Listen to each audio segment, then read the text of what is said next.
be Jing, Josh. Maybe it's Jing. Is it Jing? No, it's Yet. These bozos don't know anything. If you have been watching the playoffs, then you know that the player that's been performing by far the best and is operating at another level is Zeta from Cloud9.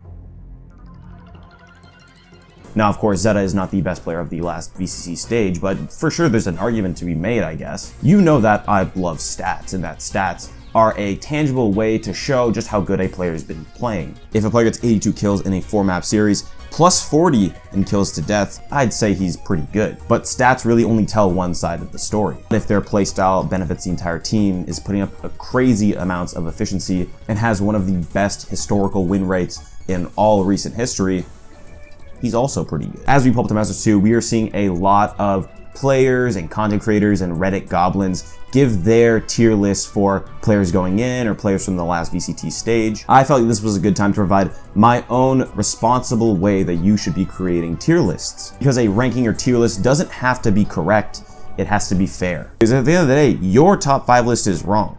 And so is mine, and so is everybody else's. Because everyone has a different way of judging players. So today I'm going to tell you how you can judge and make rankings and tier lists with these 3 key points.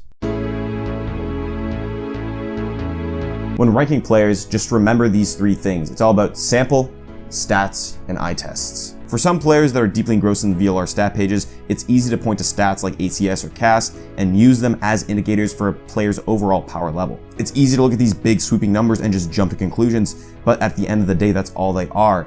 Just indicators. Players are not numbers. It's important how many kills they got, but it's also important how they got those kills. That really only comes from watching and analyzing games, the eye test. How a player can form to a system, work within a team, how they can balance their passiveness and aggressiveness will never show up on a VLR page. You can only judge that for yourself, or watch videos that do judge that. Congratulations, Thinking Man's Valorant, creating sign. Good job. Kills don't necessarily net you the win. A win nets you the win. So you have to consider that when you're ranking someone's accolades. Now, of course, stats are not garbage. If so, then I love garbage, I guess. That does not work.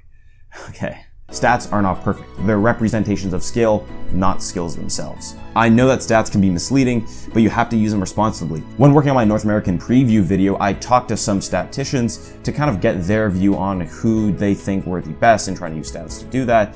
But what I found was a lot of them echoed this exact same sentiment, that stats are imperfect. So actually what I did after you told me this, I went into a Google Doc and I wrote 1,600 words. And because I had just a bunch of thoughts in my head, I analyzed the main stats that we use currently, kind of going through like originally what each one is, how you present it, and like what we would look for in a perfect stat. As someone who comes from like before esports, I was a basketball player. Statistics are something that I kind of grew up with. They flow in my head really well when it's looking at like performance and stuff like that. See some stats that are very biased towards certain people and some stats that aren't. KD and KDA are very front-facing, I would say, statistics. They can still tell a story. They do falter in showing that team play that we always want to focus on when we're looking at statistics. You know, Valorant's a team game and we want to be able to showcase that as well in a statistic. Then I looked at cast. The only problem I had with cast is that it's unweighted, right? If you get a kill, or if you get 3 kills, or if you get an ace, that's still 1 round, and it'll neglect some of these super impactful rounds in favor of just being consistent throughout. Although it is shown as a percentage, which is very logical, that is the only place where I would say it falters a little bit. And then finally I looked at like ACS and how ACS is like a lot of times presented as the tell-all statistic in Valorant because it takes into account damage, kills, non-damaging assists, as well as multi-kills. But like I know that you looked at in VBR, it doesn't really weight clutches very highly. The fact that ACS is kind of presented as just a number because it is an average of an in-game number. In the perspective of a casual consumer of the esport, it can be kind of difficult to discern between a 280 ACS and a 260 ACS and a 300 ACS. You don't know, it's just a 20-point difference, but how much better is it? I do feel that people are overuse like ACS. I personally think ACS is a terrible stat that will only ever benefit duelists, and you'll never see the true value that these like support players will bring. Like if you look at like the top like AC players in ACS from this group stage, you will not see a single non-duelist in like this top 10 or top 15. Meanwhile, the spikes rating isn't perfect, and I don't think there will ever be a perfect like statistic that will show the value that a player brings to each game game, but at least their rating will have support players in these in the top 10 and show these guys are being just as valuable as your entriers and your chambers, like your jets and your chambers are just as valuable to the game as them. Ultimately, I concluded that it is really difficult currently in Valorant to have a perfect stat, just due to the fact that there's so many limitations within the API and the amount of data that we get out from the game, that other than manually scoring the game ourselves, there would be pretty much no way to get a perfect statistic. The last piece of the puzzle you need to consider is sample, not just the sample size, but how your view of it changes as you look at it differently.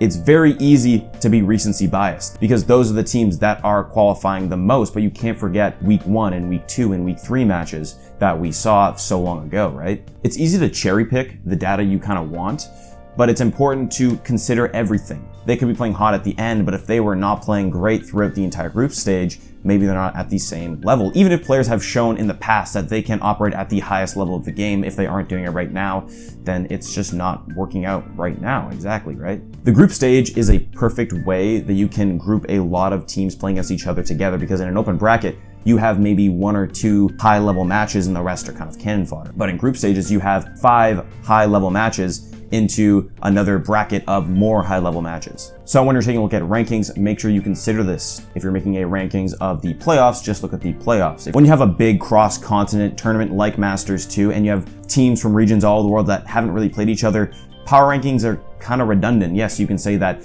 this player is better than that player because historically they've been, but of course, like we saw with Japan last year, as I saw with Japan last year, is that teams can be better than you think they are. Whether that shows up in these stats or these strategies, it's kind of hard to tell until they play 1 versus 1. So when you're making your list this year and you're looking at lists this year, make sure to keep this in mind. Make sure to be charitable to different players in different regions. But do I think Japan's gonna win this year? I'm still gonna say no. But thank you so much for watching. This is sort of a shorter video. I just kind of wanted to get it out there to let people know about the ideas of rankings, and because there's a lot of VLR goblins that just shout stuff into the abyss, and it gets me really mad. Hopefully this will educate some people, and hopefully we get to see some good matches up in Masters Copenhagen. And if you want more information on Masters Copenhagen, I recently started a TikTok that you should go check out. I'm gonna be posting my team summaries on my TikTok because I don't really wanna make a full video on it again. Subscribe, like, Twitter, Discord, TikTok now. Do that. All right, thanks again for watching. Have a good one. Peace.